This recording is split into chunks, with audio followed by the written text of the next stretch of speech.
Hi there, this is Jeff with Fulmen Morte doing a war recap against Kronos.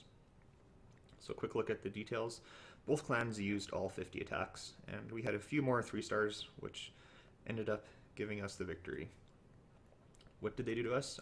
They 2-starred our top Town Hall 11, me, 2-starred our number 2, and 3-starred our number 3 with a bully attack. So our number 3 was a Town Hall 10, so we did have one extra Town Hall 10. And they ended up having one extra Town Hall 11.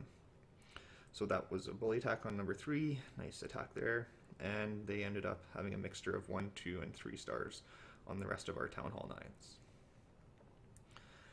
We 2-starred their 2 Town Hall 11s, and then number 3 was a Town Hall 9, 4 was 9.5, and the rest were Town Hall 9s. So we had a mixture of 2 and 3 stars on their Town Hall 9s, so we didn't clear the map. Didn't clear the 9s. Have been having quite a few nice wars lately, not too many farm wars, which has been nice. I don't know if that's attributed to the change in how they're doing the matchmaking, or because we're starting to take some of the recruits from war whales so they can try out in Fulmen Morte, and so our weights have gone up quite a bit, and we've dropped Town Hall 8s and replaced them with Town Hall 9s, so getting some really good wars lately, so it's been nice. So we'll have a look at my attack on number 2. So I wanted to kind of break down this mass Valk attack. I've had a few people comment that it's basically just a spam attack, so you spam Valks and come away with the 2-star every time. It's not quite true. There's quite a bit of planning that goes into it, a few different things you can do differently and or wrong. So we'll have a look at the breakdown. So the first question is, where do we attack from? In this case, we're going to be using a freeze on the backside. So we want to freeze the Eagle Artillery and the Inferno Tower, so it'll pretty much negate those 2 buildings later on in the raid. So we're going to attack from the opposite side where we're going to use freeze. We're going to first set a quick funnel with golems and wizards behind. So that's going to help our Valks funnel to the core where we want them to go. We're going to wall break into that first compartment there.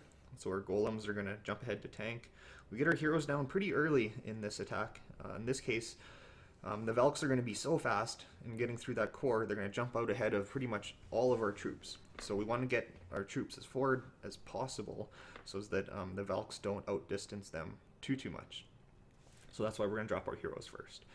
So they're going to help clear out some of those initial buildings. Before we drop our Valks, we're also going to drop our jump spell for the same reason. Later on, we're going to have to cycle through quite a few of those spells, so getting the jumps down now just means that we're going to be able to focus and concentrate better on appropriately using the rest of the spells, the heals, the rage, and the freeze. So when we get our jumps down, the Valks will never take a minute to use those jumps. They go through things so fast, so we get them first, drop our Valks behind. Our troops have pulled the CC. This was a fresh hit, so we didn't know what the CC was, but there's not really anything in a CC that can do too much damage to this army. If it's a ground troop, the Valks will be raged going through the CC, so it'll be quick. If it's an air troop, I suppose minions or loons might cause some stress, but we have a couple of Wiz and Archer Queen that usually can take care of that. So at this point in the raid, all of our Valks are within the radius of the Grand Warden. This is pretty much the only time that the Grand Warden will have anything other than the other heroes in his radius for the rest of this battle. So there's not really a reason to save the Grand Warden ability for later. In the beginning is when it would be the most effective used on those Valks. So we're going to pop the ability. Those Valks are going to be invincible and raged, so they're going to get to that Inferno Tower really quick. They're invincible, so those first few seconds of the Inferno Tower don't even matter. So we get that Inferno Tower down. We have our heal down for the core. The Valks are going to take a while to get through that core. That heal cell is probably a little bit too far back. Probably could have been more closer to the Town Hall there. Would have been more effective.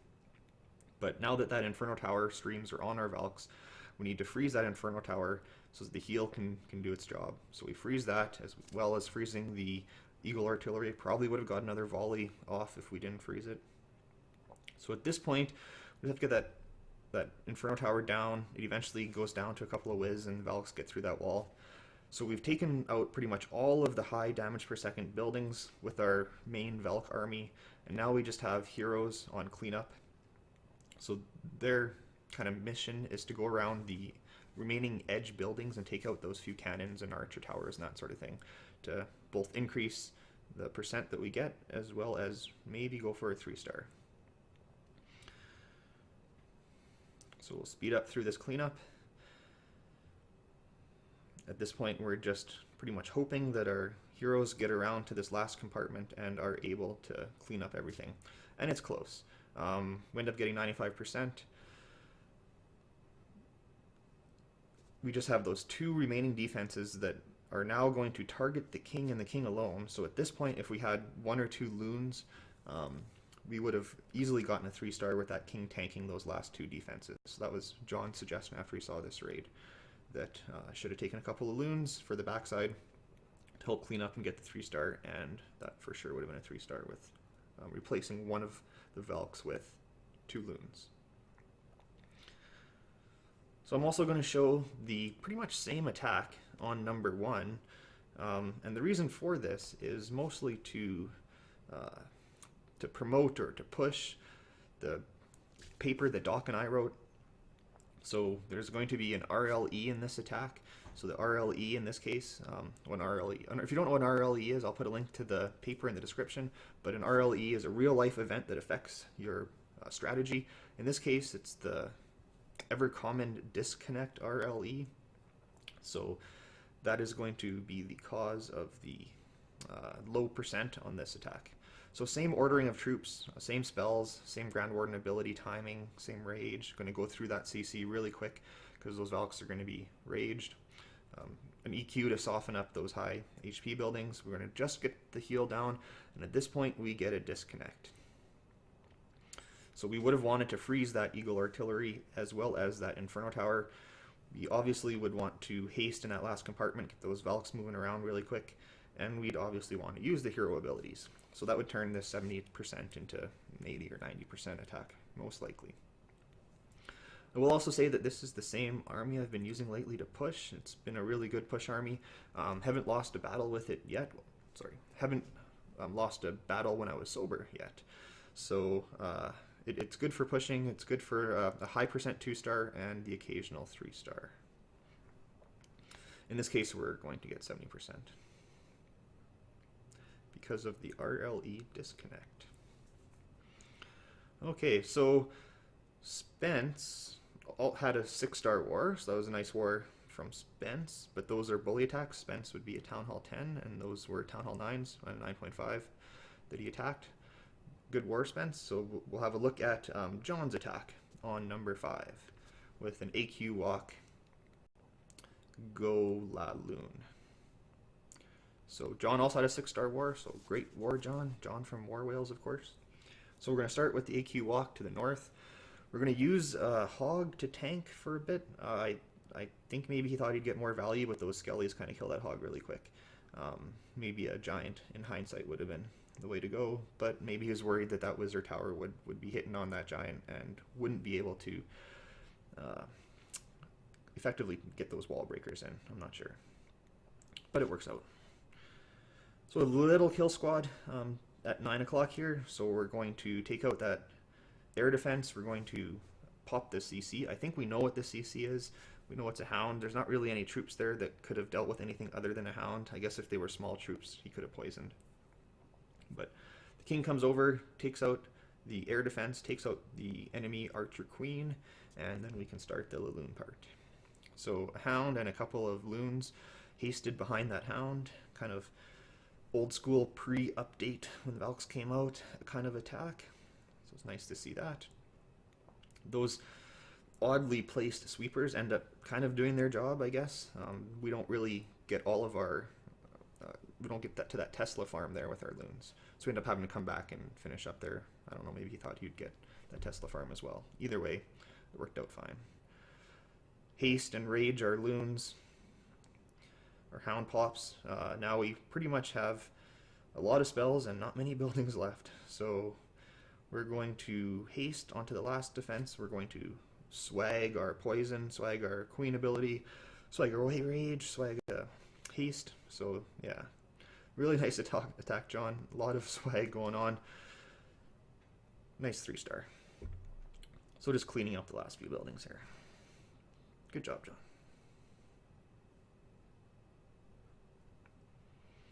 Gone with the 6-star. A couple of people had 6-star wars as well. So Min had a 6-star war. So we'll have a look at Min on number 6 here. This is an AQ walk. Go va we ho, something like that. So we're going to start the queen walk to the north. We want her to kind of walk down and meet up with where we're going to put our kill squad. I guess it's not really a kill squad, it's pretty much the entire army. A minion to help funnel her, making sure that she doesn't go to the right. So if that army camp didn't go down, she might have targeted it and moved to the right. We didn't want that. We wanted a kill squad at 9 o'clock. So queen sets a really big funnel for the kill squad, and then meets up with the kill squad at 9 o'clock. So here we have some whiz behind our golem to set up the funnel. I don't know if you saw it there, but in that CC he had some wall breakers as well as the max Velks. So max Velks, of course, it's nice to have some max Velks on a Town Hall 9 attack, but having those max wall breakers to get through those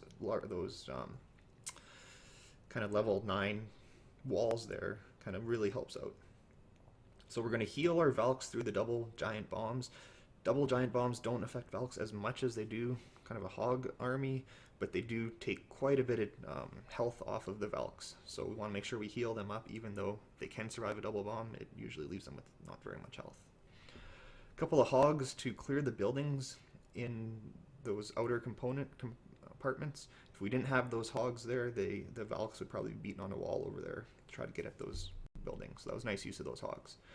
You can see the Hound popped, and this army did not have very many air targeting troops. So we still have pups up taking some damage on that king.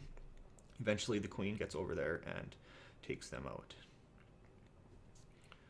So a lot of troops left. We lose some hogs there to a spring, but we still have a queen, full health ability left. We have a golem that's going to kind of behave and come over and tank for that queen to get the last few defenses. We have Wiz cleaning up.